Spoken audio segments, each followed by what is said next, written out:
1972 সালের 10 জানুয়ারি শেখ মুজিবুর রহমান সাহেব পাকিস্তানের কারাগার থেকে মুক্ত হয়ে বাংলাদেশে ফেরার পরপরই তিনি অকপটে বলতে গেলে বলতেই হয়, সে সময় তিনি ছিলেন জাতির অবিসংবাদিত নেতা। এদেশের 94% মানুষ তার দলের প্রতি আস্থা রেখেছিল 70-এর নির্বাচনে।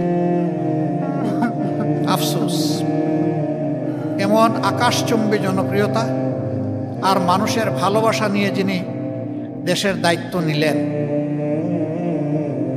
তিনি দেশটাকে সামলাতে পারলেন না। তিনি দেশ সামলাবেন কেমনে, তার দলকেই তো সামলাতে পারলেন না। এই জন্য সেই দলটির ব্যাপারে আক্ষেপ করে উনি অনেক কষ্টের কথা বলে গেছেন যে বিশ্বে বিভিন্ন দেশ যখন স্বাধীন হয়, মানুষ তারা সম্পদের খনি পায়, আমি পেয়েছি ভিন্ন খনি। কিসের খনি আমি এটা বলতে গেলাম না।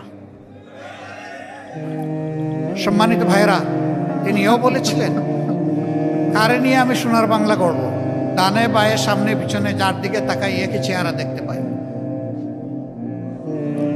তিনি তার জীবনের মূল্য দিয়ে এর প্রায়শ্চিত্ত করেছেন। অবশ্যই এইভাবে একটি পরিবারে নিহত হওয়াকে সভ্য বিশ্বে কেউ সমর্থন করে না, কিন্তু নিয়তে যার যেরকম লেখা তাকে তো সেরকমই বরণ করতে হবে। এটাও তো ঠিক যে স্বাধীন বাংলাদেশে তাদের শাসন আমলে 36,000 মানুষকে বিনা বিচারে হত্যা করা হয়েছিল, যার মধ্যে 10,000 ছিল মুক্তিযোদ্ধা, যারা কিনা দেশ শাসন করেছিল বুক চিতিয়ে লড়াই করে। তাদেরকেই মরতে হলো রক্ষী বাহিনীর হাতে।